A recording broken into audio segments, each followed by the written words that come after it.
तुम सही हो। मुझे तुम्हें सिर्फ इस वजह से किडनैप नहीं करना चाहिए था। वैसे भी मुझे तुम्हें किडनैप करने की हिम्मत नहीं थी। कार्तिक ने हल्के से सिर हिलाया और फिर कहा, मुझे लगा कि तुम्हारा अंत बुरा होगा जब तुमने आज रुद्राक्ष को डस्क में अपमानित किया। लेकिन मैंने नहीं सोचा था कि ईशा, वह कुतिया, अचानक आ जाएगी। और रुद्राक्ष भी उससे थोड़ा डरता था, तो तुम बच गए। तुमने बार में अपना नाम कमा लिया और रुद्राक्ष को लगातार 10 बार थप्पड़ मारे। तुम सच में बहुत किस्मत वाले हो। क्या कहना चाहते हो? रुद्र ने कोई ज्यादा ध्यान नहीं दिया और एक्सप्रेशनलेस स्वर में शेर की तरह कहा, रुद्र, तुमने रुद्राक्ष को नाराज किया है। रुद्राक्ष का स्वभाव ऐसा है कि वह तुम्हें आसानी से छोड़ने वाला नहीं है। तो मैंने चिराग भाई से चर्चा की और हम दोनों ने सोचा कि रुद्राक्ष का एहसान चुकाने के लिए तुम्हें किडनैप करना सबसे अच्छा होगा, ताकि वह तुम्हारे साथ अपनी नफरत निकाल सके। कार्तिक ने तिरस्कार से हंसी के साथ कहा। कार्तिक जब बार में था तो उसने देखा कि रुद्र ने रुद्राक्ष को कितनी बुरी तरह हराया था। उसे लगा कि रुद्राक्ष कभी भी रुद्र को माफ नहीं करेगा, लेकिन वह ईशा से डरता था, इसीलिए वह कुछ नहीं कर पाया। लेकिन जैसे ही वह चला गया, रुद्राक्ष निश्चित रूप से रुद्र से बदला लेगा। इसीलिए कार्तिक ने चिराग से मिलकर तय किया कि वे रुद्र को किडनैप करेंगे और रुद्राक्ष का एहसान चुकाएंगे। कार्तिक, क्या तुम सुनिश्चित हो कि इस लड़के का उस महिला से कोई संबंध नहीं है? जब समय आएगा तो मुझे कोई परेशानी मत हो। इस समय चिराग ने अचानक कार्तिक को आवाज दी। उसकी आईक्यू क्लियर कार्तिक और साक्षी से अधिक थी और वह डरता था कि वह किसी ऐसे व्यक्ति को उकसा न दे जिसे वह नहीं जानता। भाई चिराग, चिंता मत करो। ईशा हमारे विश्वविद्यालय की काउंसलर है। भले ही मैं नहीं जानता कि रुद्राक्ष उससे क्यों डरता है, मुझे पता है कि इस लड़के का उससे कोई संबंध नहीं है। जल्दी से रुद्राक्ष भाई को फोन करो और उसे बुलाओ। कार्तिक ने आराम से जवाब दिया। ठीक है। फिर चिराग ने झुंझलाते हुए सहमति दी और रुद्राक्ष को कॉल करने के लिए अपना फोन निकाला। साक्षी और कार्तिक ने रुद्र को घमंड से देखा। उन्हें लगा कि आज रुद्र किसी भी हाल में नहीं बच पाएगा। इन द अबैंडन्ड फैक्ट्री, चिराग ने अपना मोबाइल फोन निकाला और रुद्राक्ष का नंबर डायल किया। फोन 2 बार रिंग हुआ, फिर रुद्राक्ष ने उठाया। उसने चिढ़ते हुए कहा, कौन है? इतनी रात को मुझे कॉल कर रहा है। आज रुद्र का हादसा रुद्राक्ष पर भारी पड़ा था और उसका मूड बहुत अस्थिर था। भाई रुद्राक्ष, मैं हूं चिराग। चिराग जानता था कि रुद्राक्ष का मूड क्यों खराब है, इसलिए उसने धीरे से जवाब दिया, मुझे पता है कि तुम हो। अगर कुछ कहना है तो जल्दी कहो, बकवास मत करो। रुद्राक्ष चिल्लाया। भाई रुद्राक्ष, मैंने तुम्हारे लिए एक तोहफा तैयार किया है। क्या तुम मेरे फैक्ट्री आ सकते हो? चिराग ने जानबूझकर रुद्राक्ष को उलझाए रखा और यह नहीं बताया कि उसने रुद्र को फैक्ट्री में बंदी बना लिया है। दूसरी ओर रुद्र ने चिराग को बिना किसी भावनाओं के देखा और कुछ नहीं कहा। चूंकि कार्तिक और साक्षी अभी भी हार मानने के लिए तैयार नहीं थे, तो इस बार रुद्र उन्हें पूरी तरह से हार मानवा देगा। अगर रुद्राक्ष बाद में आकर यह देखे तो चाहे वे दोनों कितने भी मूर्ख क्यों न हो, उन्हें समझ में आ जाना चाहिए कि क्या हो रहा है। तोहफा? कौन सा तोहफा? रुद्राक्ष ने चिराग की बातों को सुनकर हैरान होकर पूछा। भाई रुद्राक्ष, यह मामला 1-2 वाक्यों में नहीं समझाया जा सकता। तुम जल्दी आओ तो बेहतर होगा। इस समय चिराग पहले से ही यह सोचने लगा था कि जब रुद्राक्ष रुद्र को देखेगा तो उसे कितनी सराहना करेगा। शायद उसे देखने का मौका भी मिल जाए। तुम क्या कर रहे हो? इतना रहस्यमय क्यों हो? रुद्राक्ष ने और सुना तो उसे कुछ गलत लगने लगा। भाई रुद्राक्ष, जब तुम आओगे तो जान जाओगे। मैंने तुम्हारे लिए एक बड़ा तोहफा तैयार किया है। तुम इससे निराश नहीं होगे। चिराग ने गर्व से कहा। क्या तुम मुझे मजाक उड़ा रहे हो? रुद्राक्ष ने नीचे आवाज में पूछा। भाई रुद्राक्ष, मैं तुम्हारे साथ मजाक कैसे कर सकता हूं? चिराग मुस्कुराते हुए जवाब दिया। ठीक है, मैं आता हूं, तुम बस इंतजार करो, रुद्राक्ष ने कहा और फोन काट दिया। चिराग ने फोन के दूसरी तरफ व्यस्त आवाज सुनी और फिर गर्व से रुद्र की ओर मुड़ा। रुद्र, भाई रुद्राक्ष जल्दी आ रहा है, देखते हैं तब तुम कितने अडिग रहते हो। क्या तुमने नहीं कहा था कि जब भाई रुद्राक्ष तुम्हें देखेगा तो वह तुम्हारे सामने घुटने टेक देगा? तो मैं देखता हूं भाई रुद्राक्ष तुम्हारे सामने कैसे घुटने टेकता है। कार्तिक ने रुद्र के पास जाकर बहुत घमंड से कहा। तब तुम अपनी आंखें चौड़ी करके देख लेना। रुद्र ने कार्तिक को शरारती मुस्कान के साथ देखा। हा हा। कार्तिक ने रुद्र के शब्दों को सुना और तिरस्कार से हंसा, फिर बिना भावनाओं के कहा, रुद्र, ओह रुद्र, तुम अभी भी ऐसे ही बहादुरी दिखा रहे हो। सच बताऊं, मैं इतने लोगों को जानता हूं, लेकिन तुम्हारे जैसा कोई नहीं देखा। तुम मौत के करीब हो, फिर भी इतनी जिद्दी हो। तुम सच में कुछ हो। अगर रुद्राक्ष देखे कि तुम मुझे यहां बांध कर लाए हो, तो वह बिना कुछ कहे मेरे सामने घुटने टेक देगा। रुद्र ने अपनी भौहें चढ़ाते हुए कार्तिक से कहा, क्या तुम सोचते हो कि मैं तुम्हारी बात मान लूंगा? बकवास मत करो। तुम क्या समझते हो? तुम कौन हो? अगर ईशा नहीं होती तो भाई रुद्राक्ष ने तुम्हारी टांगें तोड़ दी होती। क्या तुम सोचते हो कि तुम लॉटरी जीतकर महान हो गए हो? सुनो, एक हारने वाला ही होता है। चाहे तुम कितनी भी कोशिश करो, तुम अपनी दीनहीन किस्मत को नहीं बदल सकते। तुम इस जीवन में नहीं बदल सकते। कार्तिक ने रुद्र को जाते हुए उत्तेजना में चिल्लाया। तो क्यों ना हम एक दांव लगाएं? अगर रुद्राक्ष घुटने नहीं टेकता तो तुम जीत गए। अगर वह टेकता है तो मैं जीत गया। रुद्र ने शांति से कार्तिक से पूछा। ठीक है, फिर तुम क्या दांव लगाना चाहते हो? कार्तिक ने बिना हिचकिचाए कहा। दांव लगाना क्या? रुद्र ने थोड़ी देर सोचने के बाद कहा, कैसा रहे कि हम दोनों साक्षी पर दांव लगाएं? तुम मुझसे साक्षी पर दांव लगाना चाहते हो? कार्तिक ने हंसी के साथ कहा और फिर रुद्र को घूरते हुए कहा, रुद्र, मैंने पहले ही साक्षी के साथ सो लिया है। अब साक्षी पर दांव लगाने का क्या फायदा? अगर तुम जीत गए तो तुम क्या करोगे? क्या तुम उस महिला के साथ सोओगे जिसे मैंने कई बार खींचा? यह तुम्हारे लिए कुछ नहीं है। मुझे बस साक्षी पर दांव लगाना है। अगर तुम हार गए तो उसे मुझे लौटा दो। अगर मैं हारता हूं तो मैं जो भी कहोगे करूंगा।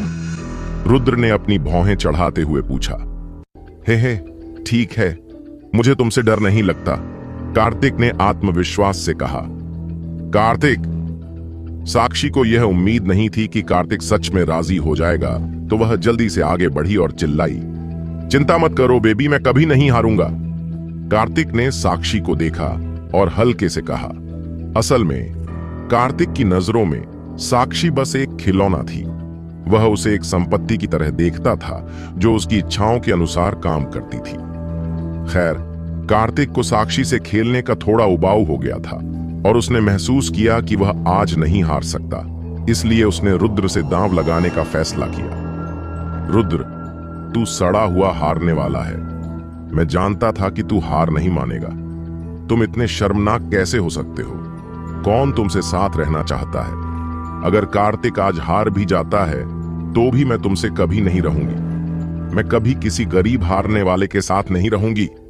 साक्षी को शर्म और गुस्से में दिखा, उसने रुद्र की ओर इशारा करते हुए जोर से चिल्लाया, कार्तिक, यह दांव काफी बेअदबी है। रुद्र ने साक्षी का जवाब नहीं दिया और सिर घुमाकर कार्तिक से कहा, साक्षी, तुम क्या कर रही हो? जब रुद्र खेलना चाहता है तो उसे खेलने दो। वैसे भी हम दोनों इसे बर्दाश्त कर सकते हैं। अगर हम दोनों हार गए तो तुम रुद्र के पास वापस चली जाओ। अगर हम जीत गए तो क्या तुम रुद्र को जितना चाहो अपमानित नहीं कर सकती? कार्तिक ने हल्की मुस्कान के साथ साक्षी से कहा। लेकिन क्या तुम मुझे नहीं सुनोगी? कार्तिक ने आंखें खोलते हुए चिल्लाया।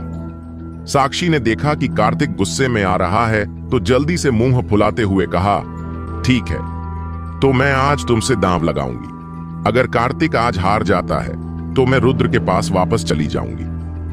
रुद्र ने साक्षी को तिरस्कार से देखा और धीरे से कहा, साक्षी, एक बात है जो मैं समझ नहीं पा रहा हूं। जब हम साथ थे तो मैं तुम्हारा आदर करता था, लेकिन तुम मुझे क्यों हमेशा परेशान करती हो? अगर हमारे बीच पहले ही ब्रेकअप हो चुका है तो तुम्हें मुझे इस तरह से क्यों निशाना बनाना चाहिए? मुझे तुमसे नफरत है, ठीक है। मुझे लगता है कि जब मैं तुम्हारे जैसे हारने वाले के साथ थी तो बहुत शर्मिंदगी महसूस हुई, तो मैं तुम्हें परेशान करना चाहती हूं। मैं तुम्हें अपमानित करना चाहती हूं। क्या तुम्हें कोई आपत्ति है? साक्षी ने ठंडे स्वर में जवाब दिया। अगर मैं तुम्हें अभी बताऊं कि मैं असल में बहुत अमीर हूं, तो क्या तुम मुझसे ब्रेकअप करना चाहोगी? रुद्र ने अपनी आंखें संकीर्ण करते हुए साक्षी से पूछा। तुम बहुत अमीर हो? हा हा हा। साक्षी ने रुद्र की बातों को सुनते हुए अचानक हंसी में फूट पड़ी। उसने रुद्र की ओर इशारा करते हुए कहा, रुद्र, क्या तुम सपना देख रहे हो? तुम सिर्फ एक डिलीवरी आदमी हो। तुम्हारे पास कौन सा पैसा होगा? जब रुद्र ने साक्षी की मजाक उड़ाने वाली नजर देखी, तो वह अंदर से चुपचाप मुस्कुराया। बांग बांग बांग। इसी समय फैक्ट्री के बाहर से जल्दी जल्दी दस्तक दी गई। भाई रुद्राक्ष आखिरकार आ गए। चिराग के चेहरे पर खुशी की झलक आई। वह सीधे दरवाजे की ओर दौड़ा और उसे खोला। चिराग, तुम मुझे इतनी रात को यहां क्यों बुला रहे हो? रुद्राक्ष ने फैक्ट्री में घुसते हुए सिगरेट का टुकड़ा मुंह में डाला और चिराग से अधीर होकर पूछा, brother Rudraksh, don't be angry, look who I caught for you. Chirag मुस्कुराया और फैक्ट्री में बैठे रुद्र की ओर इशारा किया। रुद्राक्ष ने स्वाभाविक रूप से फैक्ट्री में देखा। जैसे ही उसने रुद्र को कुर्सी से बंधा देखा, वह चौंक गया। रुद्राक्ष के मुंह में जो सिगरेट थी, वह जमीन पर गिर पड़ी। ब्रदर रुद्राक्ष, मुझे पता है कि तुम्हारा इस बच्चे से झगड़ा है, इसलिए मैंने आज खास तौर पर इस बच्चे के घर जाकर उसे पकड़ लिया। अब कोई बाहरी लोग नहीं है, तो तुम। चिराग अपनी बात पूरी भी नहीं कर पाया कि उसे अचानक महसूस हुआ कि रुद्राक्ष जैसे छोटा हो गया हो। थर्र। रुद्राक्ष के पैर कमजोर हो गए और वह बिना कुछ किए जमीन पर घुटनों के बल गिर पड़ा। कार्तिक और साक्षी ने देखा कि रुद्राक्ष सचमुच रुद्र के सामने घुटने टेक रहा था, तो वे पूरी तरह से चौंक गए और थोड़ी देर के लिए सुन्न हो गए। क्या हो रहा है? कार्तिक हड़बड़ाते हुए बोला।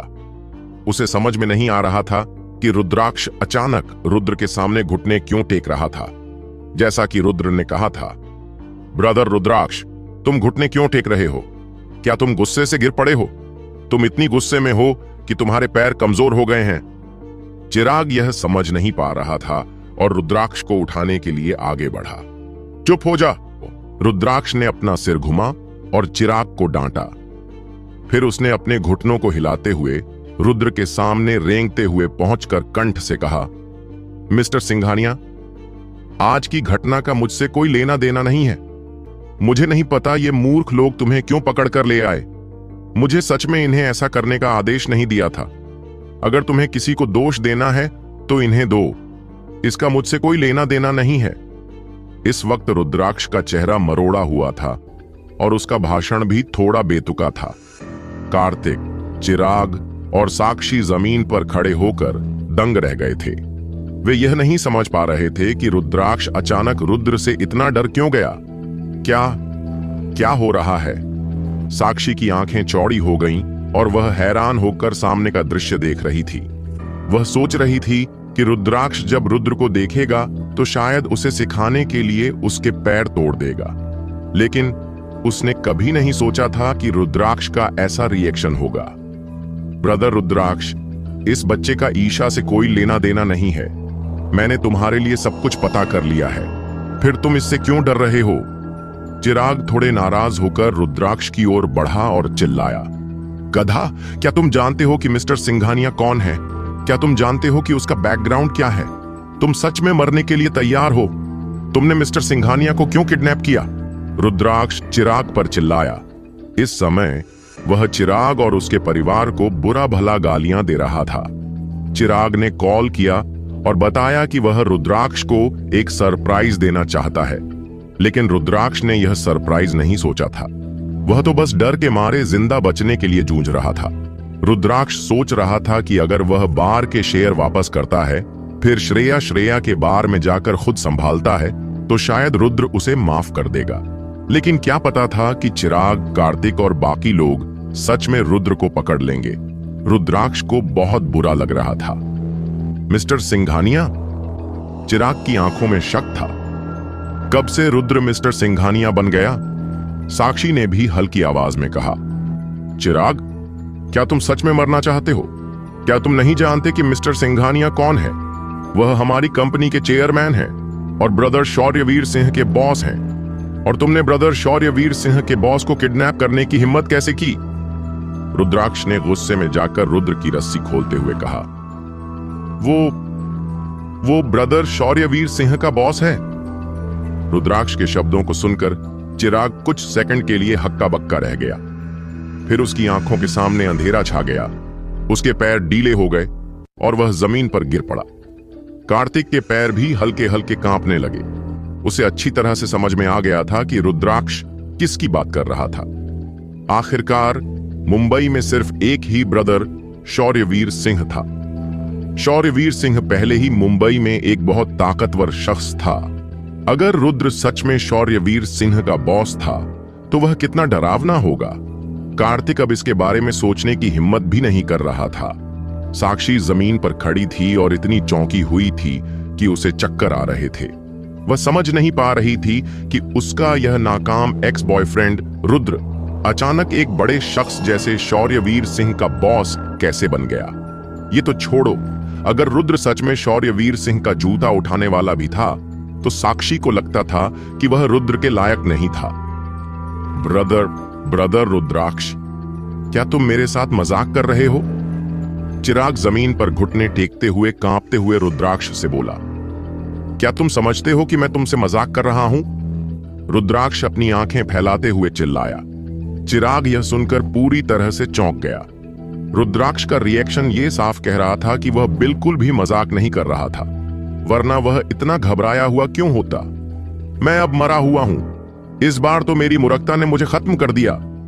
चिराग डर से कांपते हुए जमीन पर गिर पड़ा।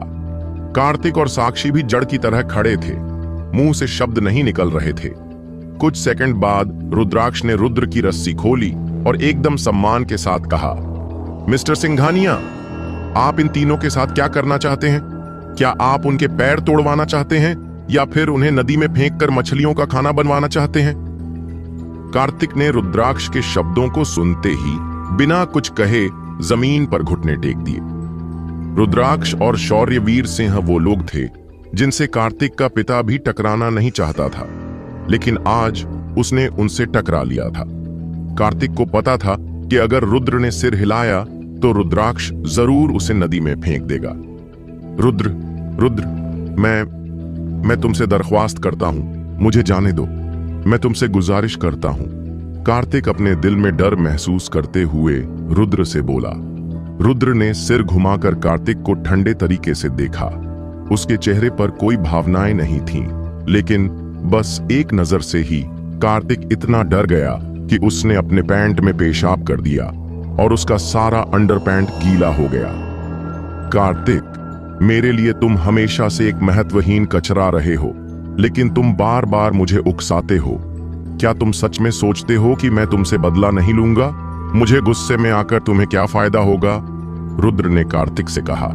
रुद्र, मैं गलत था, क्या तुम मुझे एक मौका दे सकते हो? मैं तुमसे गुजारिश करता हूं।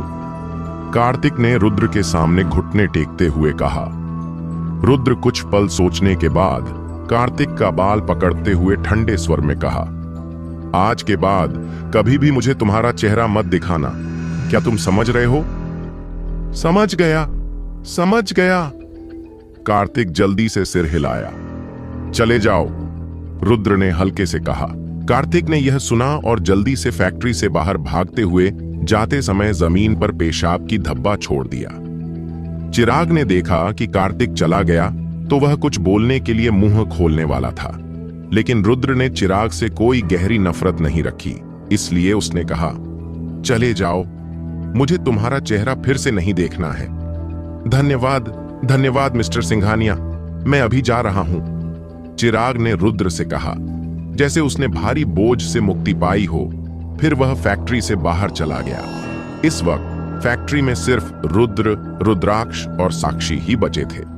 साक्षी वहीं पर जड़ हो गई थी।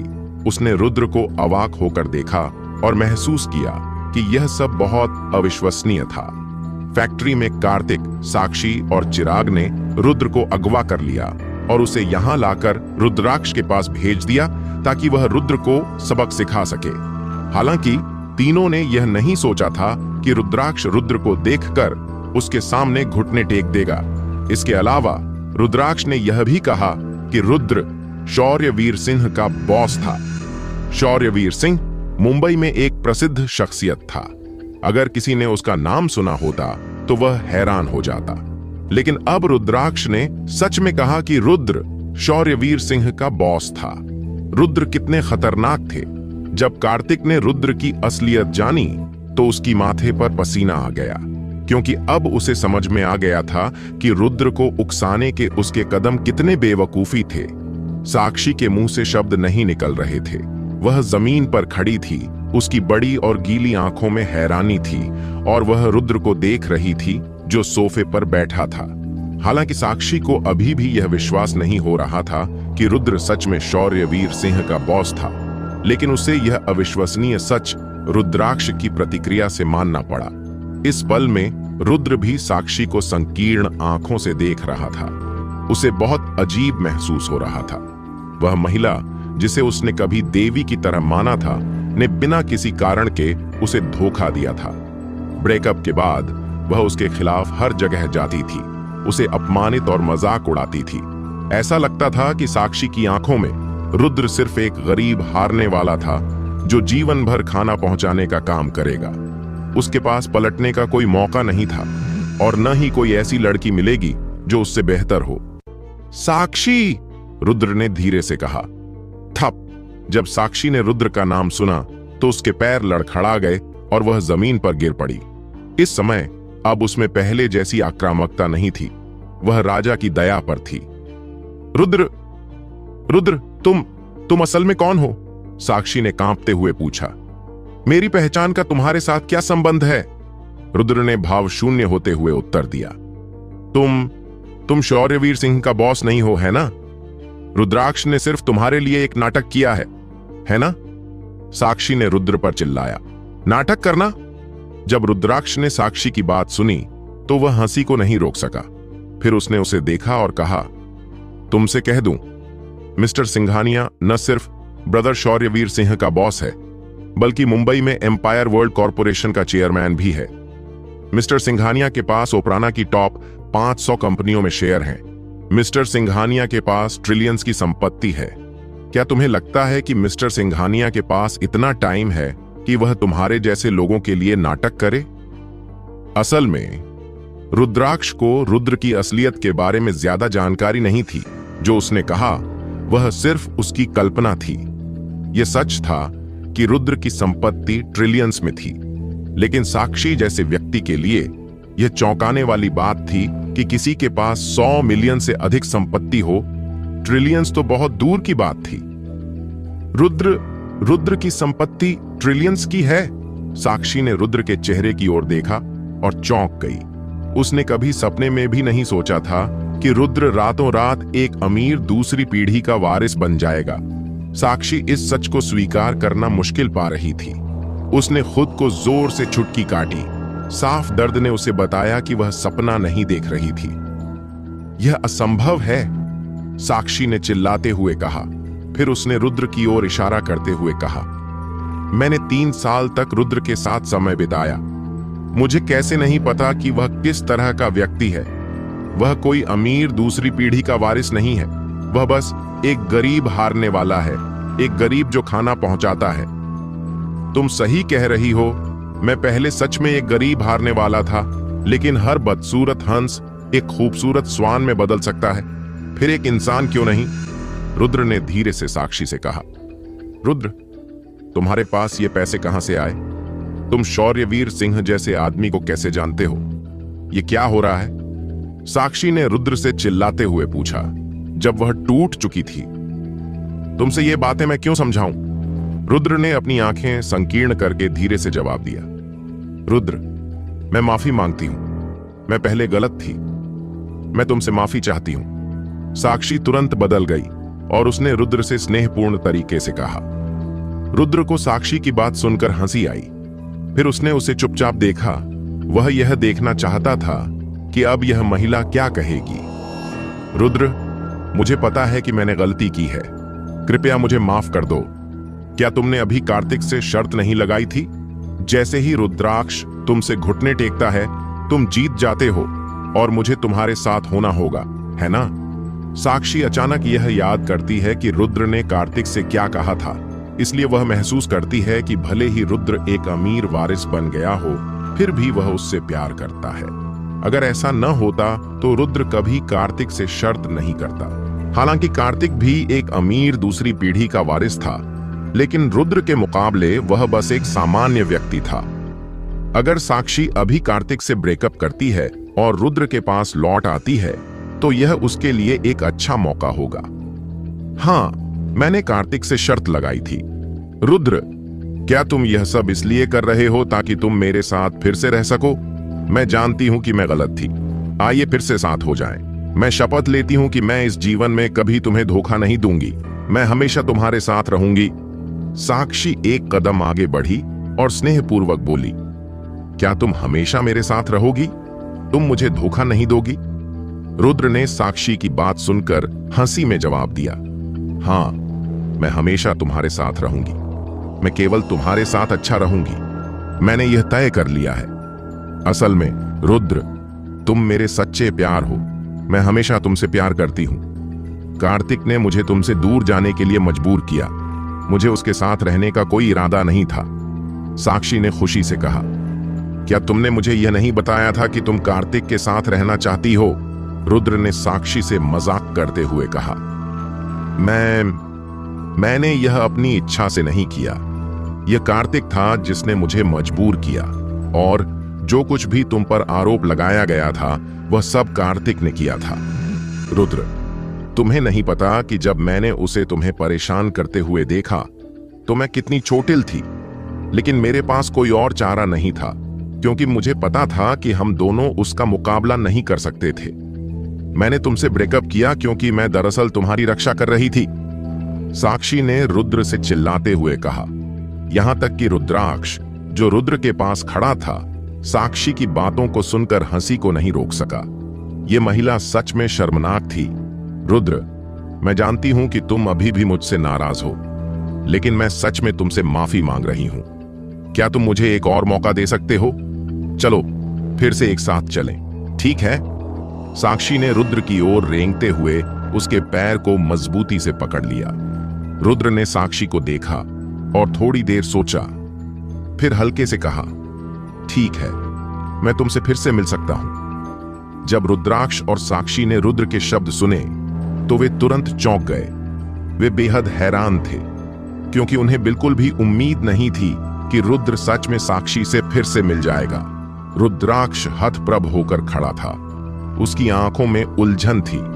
वह समझ नहीं पा रहा था कि रुद्र एक ऐसी महिला से क्यों मिलना चाहता है जैसे कि साक्षी। रुद्र, क्या तुम सच में जो कह रहे हो वो सच है? क्या तुम सच में मुझसे फिर से मिलना चाहते हो? साक्षी ने उत्साहित होकर रुद्र से पूछा। बिल्कुल, ये सच है, रुद्र ने फिर से सिर हिलाते हुए कहा। उसका चेहरा शांत था। जब साक्षी ने रुद्र के शब्द सुने तो वह बेहद खुश हुई। उसे कभी भी ये उम्मीद नहीं थी कि रुद्र इतनी आसानी से उससे फिर से मिल जाएगा। यह रुद्र सच में एक हारने वाला है। वह इतनी आसानी से मुझसे फिर से मिल गया। अगर यह मैं होती तो मैंने कुछ ज्यादा शर्तें रखी होती, लेकिन यह अच्छा है। हालांकि मैंने कार्तिक से ब्रेकअप कर लिया है। रुद्र के सामने एक दूसरा पीढ़ी का अमीर बच्चा कुछ नहीं है। मुझे ये नहीं लगता था कि मैं इस आपदा से कुछ फायदा पाऊंगी और किसी अमीर आदमी की गर्लफ्रेंड बन जाऊंगी। साक्षी ने दिल ही दिल में हल्की सी मुस्कान की और फिर अपने चेहरे से आंसू पोंछते हुए रुद्र के पास आई। उसने करुणा से कहा, रुद्र, इतने दिनों के बाद मुझे अब समझ में आ गया है, जो व्यक्ति मुझे सबसे ज्यादा प्यार करता है वह हमेशा तुम ही थे। मैंने तब ब्रेकअप किया था ताकि कार्तिक तुम्हें चोट न पहुंचा सके। क्या ऐसा है? रुद्र ने साक्षी को देखा और पूछा। हां, मैंने कार्तिक के साथ रहकर तुम्हें बचाने की कोशिश की थी। अगर मैं उसके साथ नहीं जाती तो वह तुम्हें कभी छोड़ता नहीं। साक्षी एक पल के लिए रुकी, फिर रुद्र की बाहों में झुकी और शरारत से मुस्कुराते हुए कहा, लेकिन अब सब ये बुरे समय पीछे छोड़ दिए हैं। अब मैं तुम्हारे पास वापस आ गई हूं। मैं वादा करती हूं कि मैं कभी भी तुम्हें छोड़कर नहीं जाऊंगी। मैं पूरी जिंदगी तुम्हारे लिए सेवा करूंगी। क्या तुम मेरी सेवा करने का प्लान बना रही हो या मेरे पैसे की सेवा करने का? रुद्र ने साक्षी से हल्के से मुस्कुराते हुए पूछा। क्या मतलब है तुम्हारा? बिल्कुल, मैं तुम्हारी सेवा करने के लिए हूं। क्या तुम मुझे इतने भौतिकवादी नजर से देखते हो? क्या मैंने तुम्हारे पास पैसे नहीं थे तब भी तुम्हारे साथ नहीं जड़ा? साक्षी एक पल के लिए चौंकी और फिर जल्दी से जवाब दिया। ओह! रुद्र ने धीरे से सिर हिलाया और साक्षी को अपनी बाहों से हटा दिया। रुद्र, क्या हुआ? हमारे लिए मिलना इतना मुश्किल था, क्या तुम मेरे पास आना नहीं चाहते? साक्षी ने रुद्र के पास करीब आने की कोशिश की। जब रुद्र ने साक्षी को देखा तो बिना सोचे समझे उसने उसे थप्पड़ मारा। थप्पड़! एक जोर से आवाज आई। साक्षी चीखी और जमीन पर गिर पड़ी। यह थप्पड़ उस पूरे समय की घृणा को दर्शाता था जो रुद्र ने साक्षी से महसूस की थी। रुद्र जानता था कि अगर उसके पास ट्रिलियंस की संपत्ति नहीं होती और अगर उसे शौर्यवीर सिंह और नेहाल की मदद नहीं मिलती तो साक्षी ने उसे कब का खेल खेल लिया होता। चाहे वह जब उसे चुराने के आरोप में फंसाती या रुद्राक्ष के आज के मामले में, साक्षी ने हमेशा रुद्र को मार डालने का प्लान किया था। वह नहीं समझ सकता था कि वह इतनी दुष्ट क्यों है और क्यों उसे मारने की कोशिश कर रही थी। पहले साक्षी की सारी इच्छाओं को पूरा करने के लिए रुद्र ने खाना डिलीवर करने की कड़ी मेहनत की थी। वह दिन में एक बार भी खाता था ताकि वह साक्षी के लिए उसके पसंदीदा कॉस्मेटिक्स सेट खरीद सके। रुद्र ने साक्षी के लिए सब कुछ छोड़ दिया था, लेकिन उसे बदले में मिला बस धोखा और मजाक। लेकिन अब साक्षी फिर से उसके पास केवल पैसों के लिए लौटना चाहती थी और रुद्र को वह बस घिनौनी लगी। रुद्र, तुमने मुझे क्यों मारा? क्या मैंने कुछ गलत किया? साक्षी थप्पड़ खाने के बाद वह रुद्र से गुस्से में नहीं आई, बल्कि उसने दुखी आंखों से रुद्र को देखा और पूछा, क्या तुम जैसी महिलाएं सजा नहीं चाहती हो? अगर मैं तुम्हें मारूं तो तुम्हें कोई आपत्ति है? रुद्र ने साक्षी से भावहीनता से पूछा। जब साक्षी ने यह सुना तो वह कुछ देर के लिए चौंकी। फिर उसने जल्दी से कहा, तुम सही कह रहे हो, मुझे ये मिलना चाहिए था। अगर तुम अभी भी अपनी गुस्सा नहीं उतार पाए हो तो मुझे और मारो। रुद्र ने देखा कि साक्षी पैसों के लिए पागल हो रही थी और वह महसूस कर रहा था कि कुछ महिलाएं पैसे के लिए अपनी गरिमा को बेच देती हैं। साक्षी, मैं तुमसे ये कहता हूं, जितना तुम ऐसा व्यवहार करोगी उतना मुझे नफरत महसूस होगी। मैंने कभी भी किसी महिला को नहीं मारा, लेकिन अभी जो थप्पड़ मैंने तुम्हें मारा, मैं चाहता था कि तुम इसे याद रखो और आगे से मुझे परेशान मत करना। रुद्र ने साक्षी को देखा और कहा, रुद्र, इसका क्या मतलब है? क्या तुम नहीं कह रहे थे कि तुम मुझसे फिर से मिलना चाहते हो? फिर तुमने मुझे क्यों मारा? साक्षी ने जल्दी से चिल्लाया, हम अभी मिले थे, लेकिन अब मैंने तुम्हें छोड़ दिया है, इसलिए आगे से मुझे परेशान मत करना। अब से हम दोनों के बीच कोई संबंध नहीं है, समझ गई? रुद्र ने धीमे स्वर में कहा। रुद्र, तुम मजाक कर रहे हो क्या? अगर तुम मुझसे नहीं रहना चाहते तो तुम मुझे फिर से क्यों मिले? साक्षी पागल होकर चिल्लाई। मजाक? रुद्र ने साक्षी की बातें सुनकर व्यंग्य से कहा, फिर हंसी के साथ कहा, साक्षी, तुम अपनी अहमियत बहुत बढ़ा रही हो। जब से तुमने मुझे धोखा दिया है, मैंने तुम्हें अपनी आंखों से हटा दिया है। जब भी मैं तुम्हें देखता हूं तो मुझे नफरत होती है। अगर ऐसा है तो फिर तुमने मुझसे फिर से क्यों मिलना चाहा? फिर तुमने कार्तिक से क्यों दांव लगाया? साक्षी ने रुद्र से ठंडे स्वर में पूछा। मैंने कार्तिक से दांव इसलिए लगाया था ताकि तुम जान सको कि उसके लिए तुम सिर्फ एक खिलौना हो, और मैं तुमसे फिर से मिला ताकि तुम जान सको कि मेरे लिए तुम कुछ नहीं हो। अब मैं तुम्हारे पैसे से तुम्हें वापस जीत सकता हूं और तुम्हें छोड़ भी सकता हूं। मेरे लिए तुम अब कोई मायने नहीं रखते। रुद्र ने साक्षी से बेमन कहा। मैं समझ गई, साक्षी ने चौंकते हुए कहा। आज से मैं नहीं चाहता कि तुम मेरे सामने आओ। आगे से मुझे परेशान मत करना या मैं तुम्हें बख्शूंगा नहीं, रुद्र ने अपनी शक्ति दिखाते हुए कहा। साक्षी ने रुद्र को सामने देखा और अचानक महसूस किया कि उसकी रीढ़ में ठंडक दौड़ गई।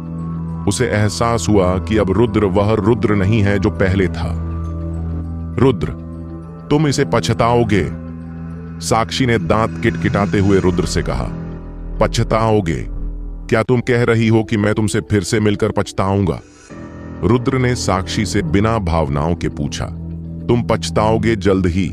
जब तुमने मुझे तंग किया तो मैं तुम्हें छोड़ दूंगा, साक्षी ने पागल होकर रुद्र से चिल्लाया। जब रुद्र ने साक्षी को देखा तो उसने व्यंग्य से मुस्कुराया।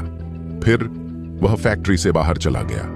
रुद्राक्ष ने साक्षी को उदासीनता से देखा और फिर रुद्र के साथ बाहर चला गया। रुद्र, मैं तुम्हें पछताऊंगा, साक्षी ने रुद्र को जाते हुए देखा और अंधेरे में गहरी निराशा के साथ चिल्लाई। दूसरी ओर जब रुद्र ने कारखाने से बाहर निकलते हुए रुद्राक्ष को देखा तो रुद्राक्ष भी जल्दी से बाहर भागा और फिर बहुत आदरपूर्वक बोला, यंग मास्टर रुद्र, क्या आपको वापस ले जाने के लिए कार चाहिए? कोई जरूरत नहीं है, मुझे अकेला ही रहना है, रुद्र ने उदासीनता से जवाब दिया। ओह ठीक है, रुद्राक्ष ने हल्के से सिर हिलाया और चुपचाप चला गया। उसने रुद्र का पीछा करना जारी नहीं रखा। रुद्र अकेले सड़क पर चल रहे थे। आकाश गंगाओं में झिलमिलाती नियोन लाइट्स को देख रहे थे।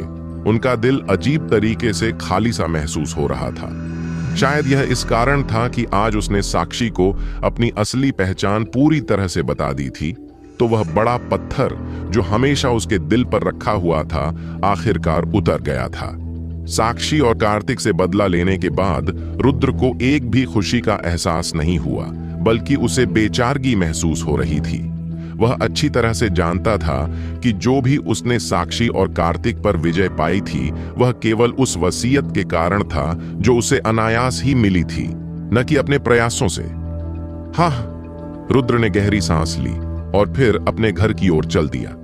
लेकिन इस समय अचानक उसके पीछे एक कार का हॉर्न सुनाई दिया।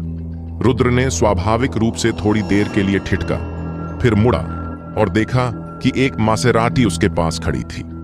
कार की खिड़की धीरे धीरे नीचे घुसी और एक सुंदर महिला ने सिर बाहर निकाला। रुद्र को इशारा करते हुए बोली, कार में बैठो और मेरे साथ घर चलो।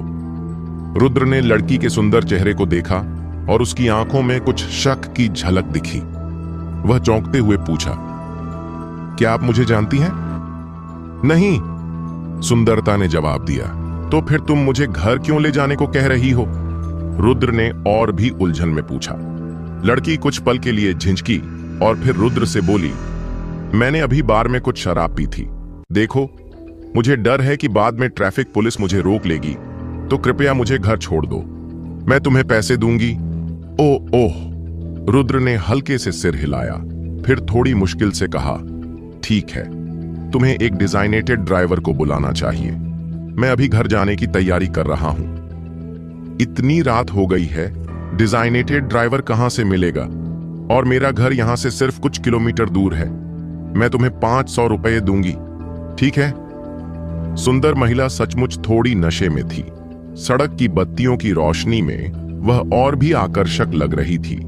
रुद्र वहां खड़ा कुछ देर के लिए हिचकिचाया। उसे लगा कि अगर वह उसे ऐसे ही घर छोड़ने देता है तो अगर कुछ गलत हो गया तो उसे बुरा लगेगा, इसीलिए वह मसेराटी की ओर बढ़ने लगा। जैसे ही सुंदर महिला ने देखा कि रुद्र कार में बैठने वाला है, उसने जल्दी से दरवाजा खोला और बाहर निकली। कार से बाहर आते समय रुद्र को उसकी असली सुंदरता का एहसास हुआ। वह सख्त मेकअप किए हुए थी और पहनने में बहुत उघड़ा था। लो कट टी शर्ट और बहुत शॉर्ट जीन्स शॉर्ट्स। इसके अलावा उसकी अत्यधिक आकर्षक उपस्थिति ने उसकी सुंदरता को और भी बढ़ा दिया, जिससे वह एक खूबसूरत महिला बन गई। उसकी हर मुस्कान और इशारे से आकर्षण और सेक्स अपील का एहसास होता था, पर साथ ही एक मासूमियत भी थी। सुंदर महिला शराब के असर में थी और उसका चेहरा लाल हो गया था। वह बहुत आकर्षक दिख रही थी। क्या देख रहे हो? जल्दी से कार में बैठो, उसने रुद्र से कहा। ठीक है, रुद्र ने सुनी सुनाई कर दी, फिर बिना कोई और सवाल किए दरवाजा खोला और कार में बैठ गया। सुंदर महिला सामने वाली सीट पर बैठ गई। उसके सफेद पैरों को हल्का सा समेटते हुए उसने रुद्र से कहा, सीधे जाओ, फिर दाएं मुड़ो और 1 किलोमीटर और जाओ। रुद्र कुछ नहीं बोला, क्योंकि उसका ध्यान पूरी तरह से सुंदरता पर था। देखते ही देखते महिला ने फिर से पूछा, तुम्हारा नाम क्या है? क्या मैंने तुम्हें कहीं देखा है? मुझे लगता है तुम मुझे थोड़ा बहुत परिचित लग रहे हो। मेरा नाम रुद्र सिंघानिया है, रुद्र ने उदासीनता से जवाब दिया। मुझे यह नाम कभी नहीं सुना। महिला ने हल्के से सिर हिलाया। रुद्र कुछ पल के लिए चुप रहा और फिर महिला से पूछा, तो फिर तुम्हारा नाम क्या है? अवनी। जब रुद्र ने यह नाम सुना, उसकी आंखें फैल गईं। वह हैरान होते हुए बोला, क्या तुम वही अवनी हो जो मुंबई विश्वविद्यालय से हो? हाँ, तुम मुझे जानते हो? अवनी ने हल्के से पूछा। यह सचमुच तुम हो? रुद्र ने देखा, उसकी चेहरा पूरी तरह से हैरान था। अवनी ने अपनी मुस्कान को कुछ और बढ़ाते हुए कहा, मैंने सोचा नहीं था कि कोई मुझे इतना प्रसिद्ध मानता है कि वो जान सके कि मैं कौन हूं। जब रुद्र पहले मुंबई विश्वविद्यालय आया था तो उसने सुना था कि अवनी विश्वविद्यालय की सबसे सुंदर लड़की है और वह एक इंटरनेट सेलिब्रिटी भी है, जिसके टिकटॉक पर 5 मिलियन से ज्यादा फॉलोअर्स हैं। मैं मुंबई विश्वविद्यालय में जूनियर हूं। मैंने तुम्हारे बारे में सुना है और यह कि तुम एक इंटरनेट सेलिब्रिटी हो। रुद्र ने मुस्कुराते हुए अवनी से कहा। Internet celebrity? वह सिर्फ मेरे फॉलोअर्स का नाम है, अवनी ने उसे जवाब दिया। रुद्र अनजाने में अवनी की सुंदरता और उसके लंबे पैरों को देखता रहा। उसके मन में यही विचार आया, क्या यह बहुत बर्बादी नहीं है? तो फिर तुम मेरे बारे में कोई गलत विचार तो नहीं पाल रहे हो, समझे?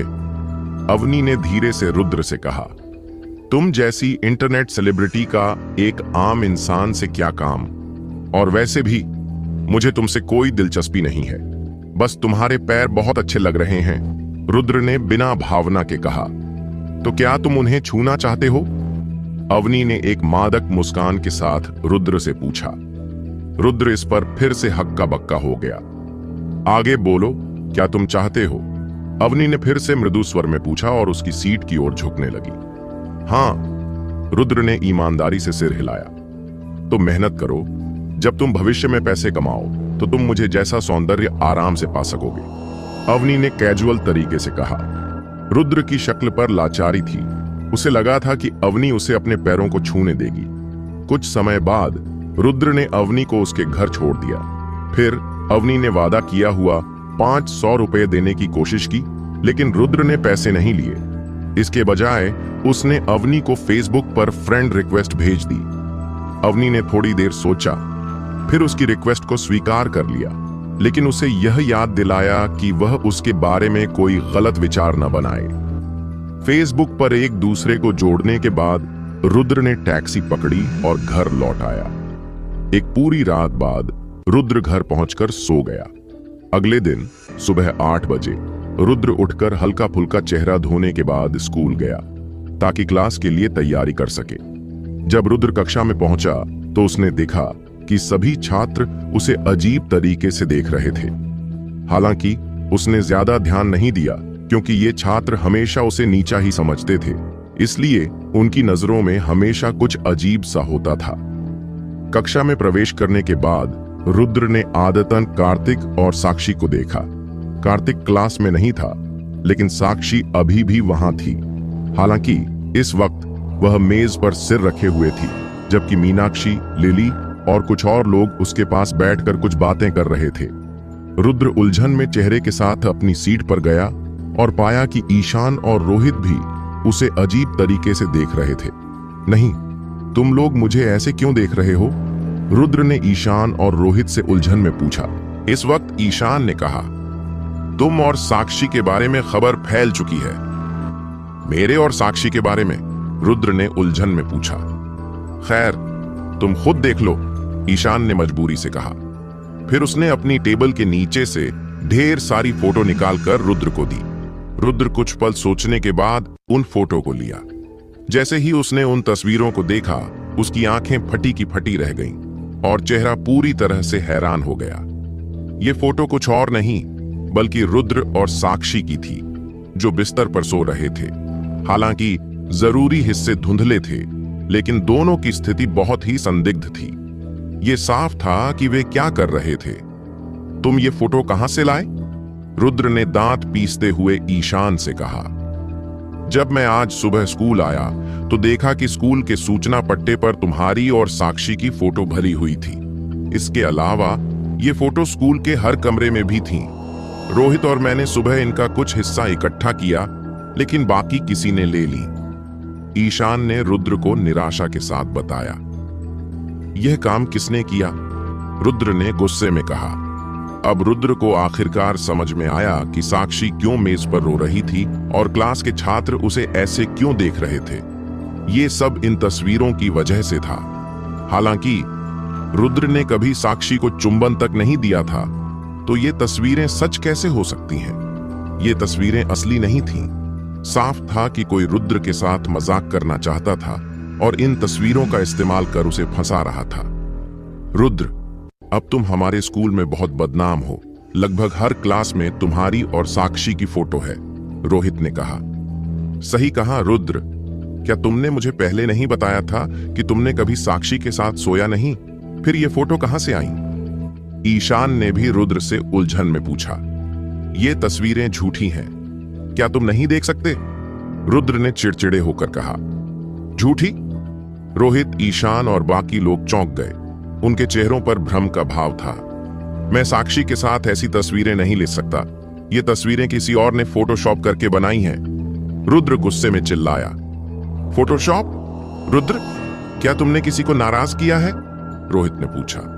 मुझे भी नहीं पता क्या हो रहा है, रुद्र ने निराशा के साथ कहा। इसी वक्त रुद्र का फोन अचानक वाइब्रेट होने लगा। उसने जल्दी से फोन निकाला और देखा कि यह अवनी का फेसबुक मैसेज था। लिटिल मैन, मैंने नहीं सोचा था कि तुम इतने ताकतवर हो कि इतनी बड़ी हंगामा मचा सको। अवनी ने यह मैसेज भेजने के बाद एक चिढ़ाती हुई इमोजी भी भेजी। यह काम किसने किया? रुद्र ने गुस्से में अपने फोन को टेबल पर फेंकते हुए कहा। तुम्हें सोचना चाहिए कि क्या तुमने हाल ही में किसी को नाराज किया है, ईशान ने सहानुभूति के साथ कहा। तभी लिली अचानक उठी और चिल्लाई। रुद्र, मुझे नहीं लगा था कि तुम ऐसा इंसान हो। तुम सच में बहुत नीच हो। रुद्र कुछ पल के लिए चुप रहा और फिर लिली से पूछा। मैं नीच हूं? मैं कैसे नीच हूं? क्या तुम्हें नहीं पता तुम कितने नीच हो? साक्षी सच में अंधी थी जो तुम्हारे जैसा इंसान उसके साथ था, लिली ने शोर मचाते हुए कहा। नहीं, क्या तुम खुद को ठीक से नहीं समझा सकती? आखिर मेरे साथ क्या हुआ है? तुम मुझे नीच क्यों कह रही हो? रुद्र ने गुस्से में पूछा। तुम अभी भी मुझसे मुंह चिढ़ा रहे हो। क्या तुम वही हो जिसने ये फोटो फैलाई? लिली ने अपनी बड़ी आंखों से पूछा। क्या तुम्हारा दिमाग ठीक है? मैं क्यों अपनी नंगी फोटो पोस्ट करूंगा? मुझे परेशान मत करो, रुद्र ने कहा। क्योंकि तुम साक्षी से फिर से मिलने की कोशिश कर रहे थे, लेकिन उसने तुम्हें नकारा। फिर तुमने इन तस्वीरों का इस्तेमाल उसे धमकाने के लिए किया, लेकिन वो मरने से भी बेहतर समझी और तुम्हारे सामने घुटने टेकने से इनकार कर दिया। इसलिए तुमने ये तस्वीरें स्कूल में फैला दी ताकि हर कोई जान जाए कि तुमने साक्षी के साथ सोया है। इस तरह कोई भी साक्षी के साथ नहीं होगा और कार्तिक इन तस्वीरों को देखकर गुस्से में स्कूल छोड़ देगा। तुम अभी भी एक्टिंग क्यों कर रहे हो? लिली ने रुद्र की ओर इशारा करते हुए कहा। रुद्र ने लिली के शब्दों को सुना और चुप रह गया। उसे समझ में नहीं आया कि क्या कहे। रुद्र, मुझे नहीं लगा था कि तुम ऐसा इंसान हो। तुम सच में बहुत नीच हो। हाँ, जैसा कहा जाता है, एक खुशहाल पुनर्मिलन का मतलब है एक खुशहाल विदाई। अगर तुम दोनों ने पहले ही एक दूसरे को छोड़ दिया है, तो तुम अभी भी एक दूसरे को क्यों परेशान कर रहे हो? क्या तुम साक्षी की इज्जत को इस तरह से खराब नहीं कर रहे हो? मुझे लगता है यह नायक पागल है, नहीं तो यह काम क्यों करेगा? कक्षा के छात्र रुद्र को गाली देने लगे। ये तस्वीरें फोटोशॉप हैं। क्या तुम सब पागल हो? रुद्र ने निराशा में चिल्लाया। क्या तुम्हारे पास कोई प्रमाण है कि ये तस्वीरें फोटोशॉप हैं? लिली ने रुद्र से पूछा। रुद्र कुछ देर सोचने के बाद सीधे साक्षी के पास गया और चिल्लाया। साक्षी, उन्हें बताओ, क्या हम दोनों ने साथ में सोया था? ये तस्वीरें झूठी हैं। साक्षी मेज पर पड़ी हुई थी और कुछ नहीं बोली। कुछ बोलो, हम दोनों ने कभी साथ में नहीं सोया, रुद्र ने साक्षी से कहा। रुद्र, मुझे नहीं लगा था कि तुम ऐसा इंसान हो। तुम क्या करना चाहते हो? क्या तुम मेरी इज्जत खराब करना चाहते हो? साक्षी अचानक सिर उठाकर रुद्र पर चिल्लाई और फिर बिना एक बार भी पलट कर देखे कक्षा से बाहर भाग गई। जब रुद्र ने साक्षी को भागते हुए देखा तो वह फिर से चौंक गया। लिली ने देखा कि साक्षी भाग गई और फिर रुद्र पर चिल्लाई, रुद्र, अब साक्षी भी तुमसे दूर भाग गई है, अब तुम क्या कहोगे? तुम ही वो हो जिसने ये सब किया है। कक्षा के छात्र भी गुस्से में रुद्र को घूरने लगे।